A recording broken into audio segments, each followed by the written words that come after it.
Good afternoon. I'm Tara Nelson in the CTV newsroom. It is day 3 of the Olympics, and Canada is on the board with a bronze medal in 3-meter synchro diving. Coming up on CTV News at 6, we'll have the latest on Team Canada's efforts today, including Canadian equestrian Holly Bennett-Awad, who was bucked off her horse this morning. But here's what else is making news this Monday. Calgary police are looking for another groper. Back on July 13th at 2 a.m., a man verbally harassed a woman waiting for a C train at the 3rd Street Southwest station. He followed her onto the train and grabbed her breast. A witness yelled at the offender and he fled at the next station. The suspect is black, 23 to 27 years old, 6'1", 165 pounds, with a slim build. Police are trying to determine if this incident is related to a similar groping that happened downtown earlier that same morning. Several families are sifting through what's left of their possessions. 2 homes were gutted by fire and a garage was destroyed yesterday. Hampton is in Coventry Hills this afternoon. Reg, that fire caused quite a bit of damage. Well, you can see the damage that this fire caused. One home has been flattened. The home beside it has been gutted by the fire. There's also a garage in the back of one of these properties that has been destroyed. Neighbors tell us they heard popping sounds, and then they say that this fire just went up, moved very fast. The fire department is still on the scene here. They have the area taped off, ensuring that no one goes anywhere near these homes for safety reasons, and also to ensure that this fire doesn't start up again. There was actually a flare-up overnight. The fire department was here and was able to put that out. They are still on the scene, ensuring the safety of residents and also trying to determine what caused this very fast-moving and destructive fire. Thank you, Reg. Hampton reporting from Coventry Hills. Investigators are still trying to figure out how 2 climbers fell to their deaths near Canmore. A man and a woman in their early 20s plunged more than 100 meters down the side of a mountain at the popular Hart Creek climbing area. Rescuers say while the 2 victims were climbing together, they don't know if they were tethered to one another. They were found roughly 10 meters apart on the ground. Rescue workers say both victims appeared to be fully equipped with safety gear. We'll have the latest on that investigation tonight at 6. The town of Sundre is holding a rally today to bring in visitors in the wake of an oil spill in the Red Deer River last month. Businesses running rafting tours on the river and campgrounds in Sundre have seen a fall in business since the June 8th spill.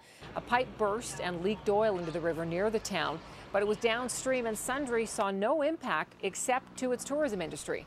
Ryan Thompson from Muckwa Tour says he's still dealing with a drop in interest and fears from clients who've already booked. You could see the phone calls just plummeted. And on the other side of the coin, anyone that had booked was very concerned and were phoning and saying, well, we don't want to raft in oil.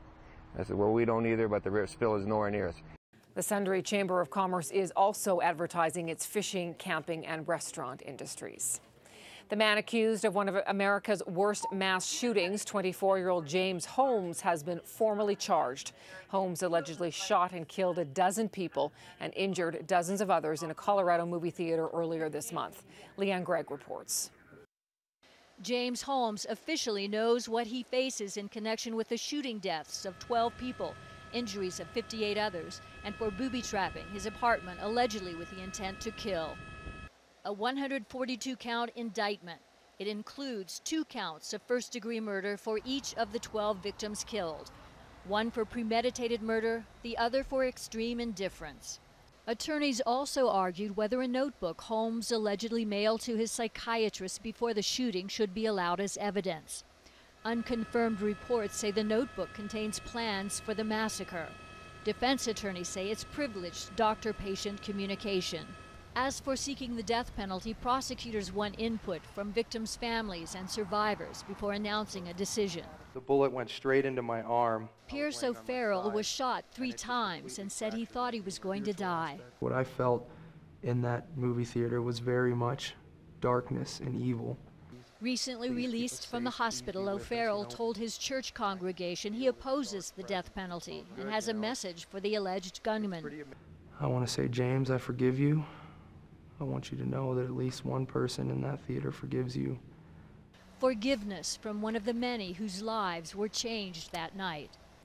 11 shooting victims remain in hospital, 5 in critical condition.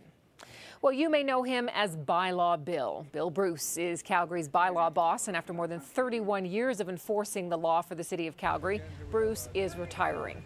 In the past, he's wrangled both people and pets under bylaw and animal services. One of his biggest challenges over the years was finding a noise compromise that ended decades of feuding between neighbors and organizers to save the Calgary Folk Music Festival. We'll have more on Bylaw Bill and his pending retirement on our news tonight at 6.